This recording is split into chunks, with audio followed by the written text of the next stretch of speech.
Olá, pessoal, espero que vocês estejam bem. Então, estou aqui gravando mais uma orientação para deixar para vocês sobre a nossa unidade curricular, Sustentabilidade e Meio Ambiente, tá? Hoje vamos dar continuidade no assunto que iniciei na gravação anterior, que é em relação a direito ambiental.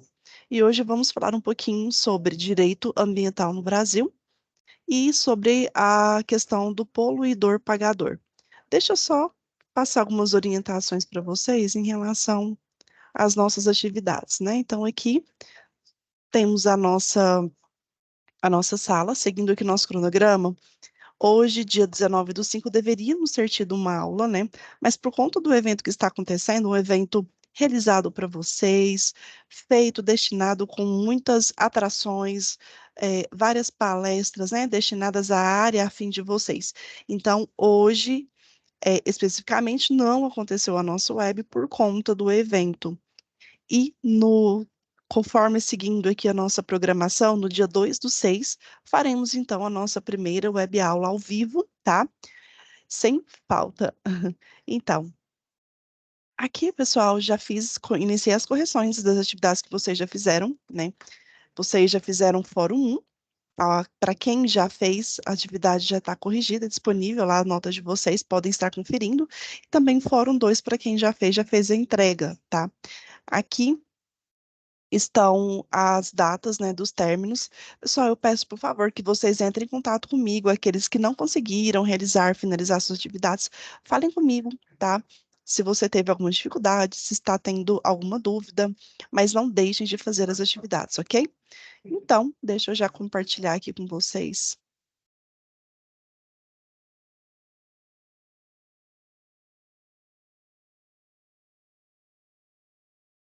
Nós vamos aqui em biblioteca, conteúdo do curso, aula 2, onde daremos continuidade no assunto referente a direito ambiental. Então, hoje vamos falar um pouquinho sobre o princípio do poluidor pagador. Que vem a ser poluidor pagador, né? Então, já o princípio, né, do poluidor pagador, na verdade, começa aqui. O princípio do poluidor pagador, ele consiste, né, considerando como fundamental da política ambiental, ser entendido como um instrumento econômico que exige do poluidor suportar as despesas da prevenção, reparação e repreensão dos danos ambientais.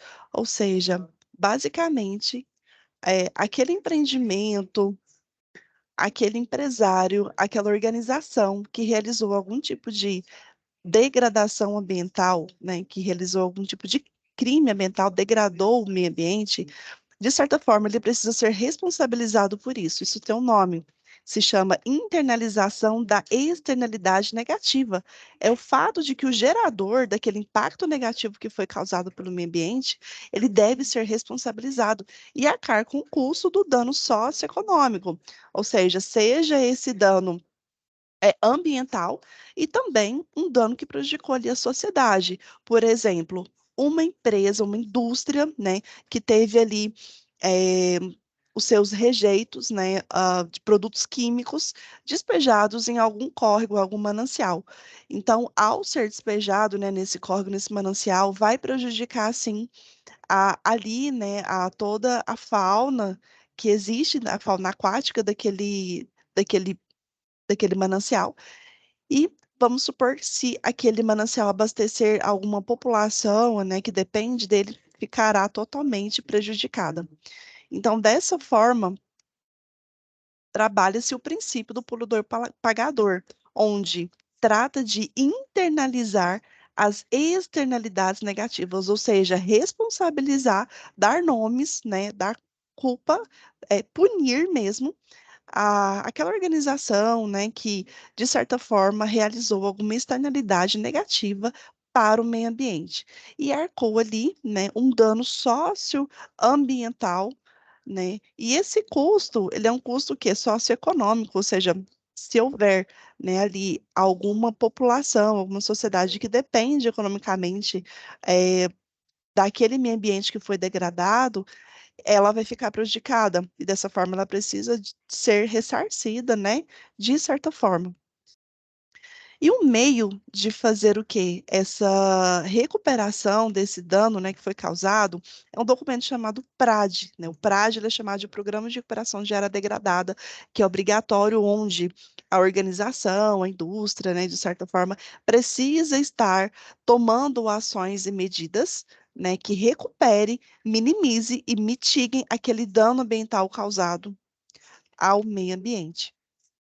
Então, ainda falando do princípio poluidor-pagador, para a aplicação, né, dos custos sociais externos em decorrência da poluição, devem ser assumidas pelos empreendedores de atividades com, né, as atividades que têm um potencial de poluição, sejam elas indústrias, né, indústrias químicas, por exemplo, indústrias alimentícias, onde despejam ali todo o seu rejeito, né, no meio ambiente, ali no, em córregos ou rios, poluindo, né, esses rios, e antes de serem despejados os seus efluentes, devem ser feito o quê? Tratados, né? Deve passar por um processo de tratamento de efluentes antes de ser desprezado, né, no meio ambiente, para evitar o quê? Evitar que ocorra, então, a poluição e prejudique a população e ao meio ambiente. Então, este princípio está inserido na Constituição Federal do artigo 225 e também está incluído na Lei da Política Nacional do Meio Ambiente, né, que é a chamada PNUMA, que é a Lei 6.938 de 1981. No seu artigo 4, né, em seu inciso 7, fala o quê? Que a imposição ao poluidor e ao pagador, né, da obrigação de recuperar ou indenizar os seus danos ambientais. Então, é sim, né, dada a responsabilidade a aquela pessoa, aquela organização que realizou esse dano ambiental. Outro exemplo que acontece bastante em relação que uma atividade, né, que tem um alto potencial de poluição são as mineradoras, né? Onde em 2019 presenciamos aí um grande acidente, né, que causou uma devastação ambiental e também um grande dano, né, para a população ali, que foi a questão ali da Vale, né, que houve aquela tragédia, a barragem dos rejeitos foi rompida e houveram mortes, né, foi devastada casas, pessoas perderam suas vidas, perderam suas propriedades, perderam tudo. Então, houve realmente um grande impacto ambiental ocasionado por esse acidente, né, e onde causou todo essa repercussão negativa em relação à empresa, organização, e também perdas de vidas, né? Prejudicou a fauna ali naquela região, a flora, e não dá para estimar, né, o dano que causou aquela degradação ambiental, aquele acidente, né? Então, esse princípio do poluidor-pagador, ele visa realmente punir, responsabilizar aquele, né, poluidor, né, que causou um dano socioambiental em uma determinada eh, área, né, uma determinada região. Então, temos também, né, a questão do poluidor-pagador. Já o princípio, né, da precaução é outro pilar da legislação ambiental e estabelece que, na ausência da certeza científica absoluta, mas diante de possíveis riscos graves e irreversíveis ao meio ambiente, devem ser tomadas medidas preventivas para evitar, minimizar esses riscos. Ou seja, quando ainda falando, né, sobre atividade que tem um alto potencial de poluição, que é a mineração, né, extração de minérios, é ali onde cada vez que vai explorando, né, vai cavando ali cada vez mais profunda, né, as lavas ali que precisa ser feita a detonação, né, e a exploração daquele minério. Então, aquilo é uma degradação irreversível, é algo que o meio ambiente jamais vai voltar a ser o que era antes, jamais vai voltar a seu estado natural, né, de origem, mas a empresa baseada nesse princípio poluidor-pagador, precisa, de certa forma, obter medidas e ações para que minimizem cada vez mais o impacto gerado, né, pela sua atividade. E esse princípio, ele reconhece que, em alguns casos, não é possível esperar por evidências científicas definidas, né, para que possa agir em relação a um problema ambiental, uma vez que os danos podem ser irreversíveis. Portanto, deve-se adotar uma abordagem cautelosa e preventiva, né, para proteger o meio ambiente e a saúde da população. Então, o princípio da precaução, a precaução visa o quê? Antecipar possíveis riscos ambientais a fim de evitar ou minimizar os impactos ambientais, né? Então, na verdade, ele trabalha com a antecipação, ou seja, antes mesmo que aquela atividade venha a acontecer, né, ter ali todas as medidas e as cautelas para evitar que ocorra aquele impacto ambiental, como o exemplo que eu citei, né, dessa empresa, que aconteceu o acidente, uma grande devastação ambiental, uma devastação que causou mortes, perdas de vidas, que com certeza é irreversível. Nada que essa empresa venha a fazer para poder minimizar esses impactos vai trazer essas vidas de volta, vai trazer e recuperar a fauna e a flora no seu estado, né? Que era antes de ocorrer antes, né, que ocorresse essa degradação. E temos também outra questão, que é o princípio do usuário pagador. Ou seja, responsabiliza também não só aquele que produz, o fornecedor, né, a organização, mas também vai responsabilizar o usuário pagador, ou seja, o usuário daquele serviço, daquele bem, ou usuário daquele produto que né, foi fabricado pela organização que tem aquele alto potencial de poluição. Um exemplo por exemplo, os agrotóxicos, né? Os defensivos agrícolas.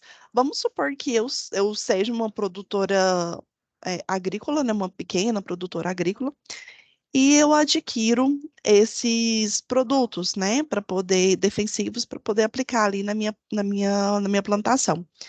Então, eu adquiro esse produto de um fornecedor, mas tem ali leis que regulamentam a questão da utilização desse produto, onde eu, como usuária, eu sou responsável pela destinação final dos resíduos, né, gerados ali pela utilização dessa substância, que é uma substância altamente tóxica, né, que pode causar diversos malefícios ao meio ambiente, a a, as pessoas, né, caso se intoxiquem, pode até mesmo chegar à morte, dependendo da intensidade, concentração, do nível de, de substância ali que foi inalada, ingerida, enfim. Então, eu também tenho a minha parcela de responsabilidade diante a aquisição desse produto, onde a sua destinação final deve ser feita de forma correta, obedecendo todos os princípios, né, da legislação do que regulamenta essa questão, por exemplo, da utilização de agrotóxico, tá? Então, esse é o princípio do usuário pagador, né? Então, são ali os recursos naturais, que são bens da coletividade, seus usos, que garante uma compensação, de certa forma, financeira, né? Não impondo se houver ou não dano ambiental. Ou seja, independente se houve aquele dano ambiental ou não. Então, pelo simples fato dele estar fazendo a utilização daquele recurso, ele vai pagar pelo fato de estar usando, tá? Outro exemplo, né, bem comum. Todos nós não pagamos para utilizar água. Água não é um bem, né, não é um bem ambiental, né, não é um recurso natural que nós pagamos para quê? Para fazer a utilização. E além de pagar pela água, nós também pagamos porque para que essa água que foi utilizada, o rejeito dessa água seja o quê? Tratada, né, que é o esgoto. Nós também pagamos por isso. Então, de certa forma, nós podemos, né, considerar que nós somos, sim, usuários e pagadores. né? Então, esse é o princípio do usuário pagador, ou seja, não necessariamente responsabiliza só o poluidor, mas aquele que também utiliza o seu recurso natural, ele precisa pagar pela utilização desses recursos. Até o momento, podemos ver que, né, o que nós conseguimos ver até aqui, né, é que o direito ambiental, ele busca adequar e criar uma harmonia, né, um equilíbrio entre as atividades antrópicas, né, as atividades ali que o homem desenvolve, e o meio ambiente, onde se não houver leis, regras, né, a, essa pode, né, vir a poluir o meio ambiente. E sabemos que esses recursos são finitos, né? Eu tenho até mania de dizer que o meio ambiente, a natureza, ela tem um poder de resiliência, né? Ela pode demorar anos e anos e anos. Ela vai conseguir se restabelecer e voltar ao seu estado, né? É, não necessariamente o estado natural, mas o seu estado de não poluição. Mas nós, seres humanos, dependemos 100% desses recursos para a nossa sobrevivência. Dependemos de água, de um ar, né? É, de uma temperatura, de certa forma, né? Para poder sobrevivermos. E nós dependemos muito mais do meio ambiente do que o meio ambiente de nós. Na verdade, o meio ambiente não depende de nós é que dependemos dele. Então, o direito ambiental ele vem para estabelecer regras e estabelecer um equilíbrio, né, entre ambas as partes, então, fazer com que o homem ele tenha regras e saiba né, seguir ali as exigências sempre visando a sustentabilidade, ou seja, você dispor, né, dos recursos naturais que ali existem, de forma a não comprometer a utilização de futuras gerações. Então, vimos aí, né, que o direito ele visa isso, estuda as relações jurídicas ambientais, a participação do Brasil, né, na Conferência das Nações Unidas para o Meio Ambiente, em Estocolmo, foi de suma importância. Por quê? Porque ele trouxe isso, né, para o Brasil, que antes não tinha regras, basicamente, não tinha leis, né?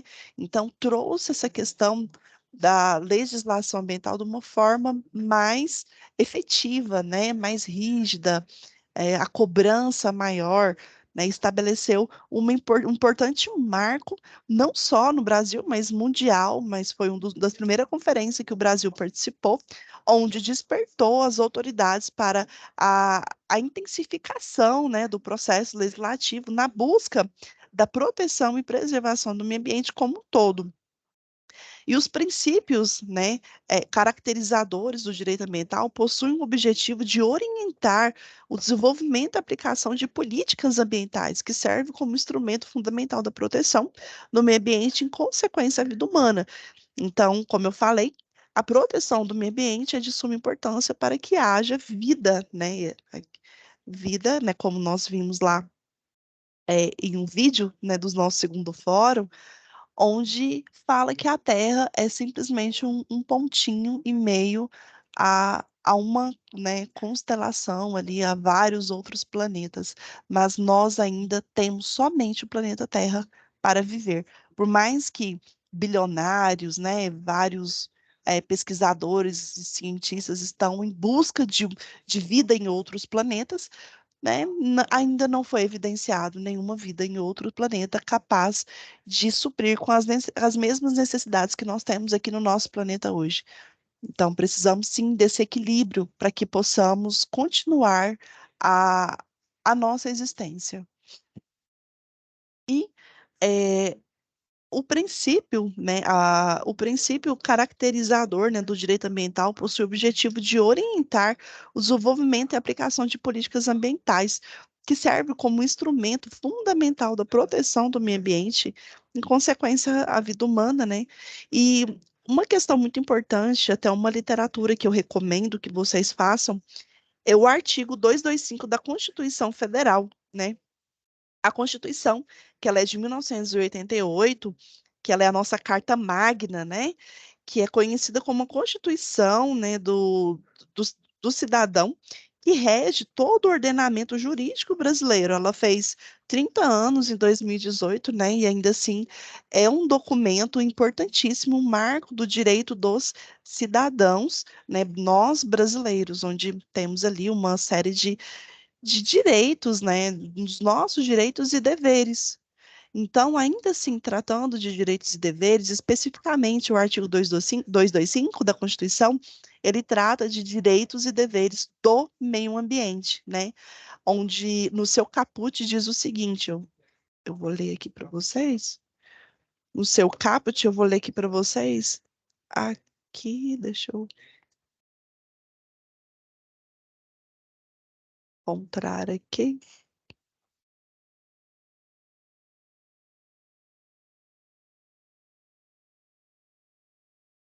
Aqui.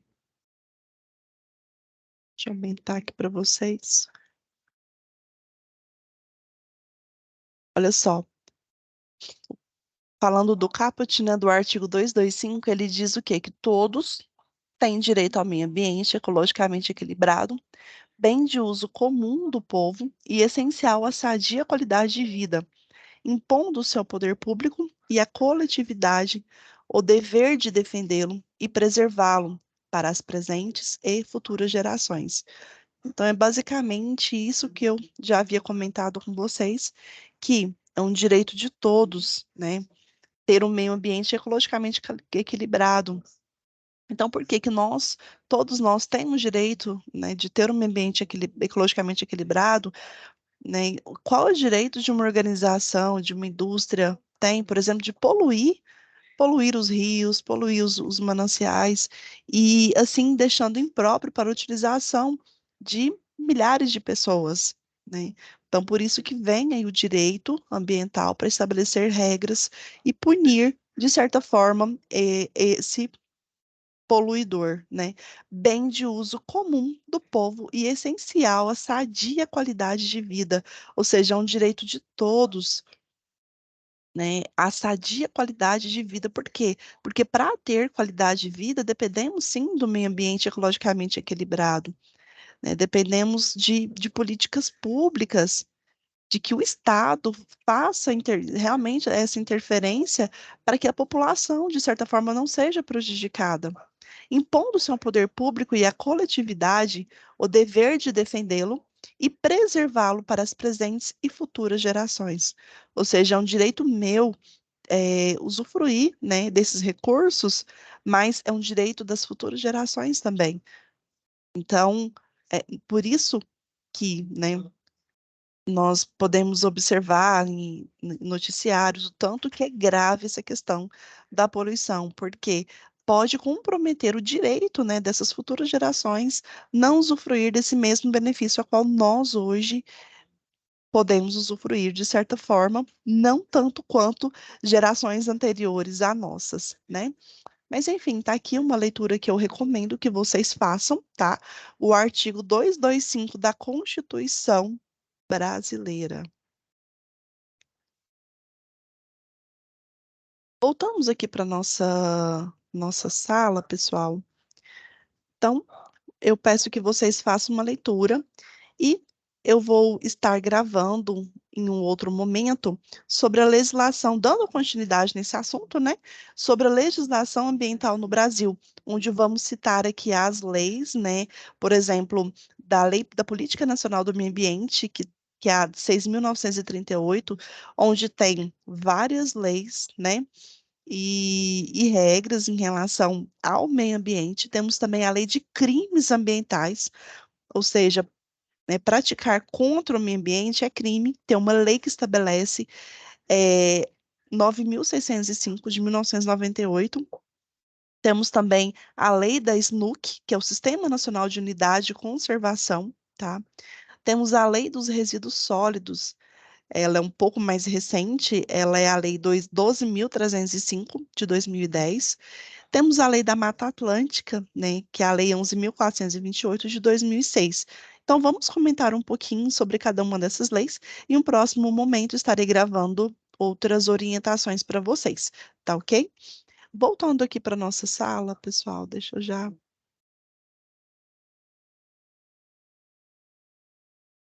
Aqui eu já deixei disponibilizado também o fórum formativo, né, número 3, disponibilizado hoje, 19/5, conforme o nosso cronograma. Venho aqui em situações de aprendizagem, onde ele diz, onde temos aqui um vídeo, né, dizendo sobre a questão dos objetos, né, a utilização dos objetos, que é a história das coisas, né. É muito interessante, onde diz o que que nós vivemos num ciclo, né, um ciclo vicioso de obter, sempre ter mais, né, de consumo, consumismo desenfreado. Então, eu quero que vocês assistam aqui esse vídeo, obtenham alguma opinião em relação a esse vídeo, né? Essa questão desse ciclo vicioso a qual nós pertencemos, e é o ciclo do consumismo desequilibrado e exacerbado, né? Então, e vocês vão fazer aqui tecer um comentário sobre a opinião que vocês tiveram em relação a esse vídeo, tá bom?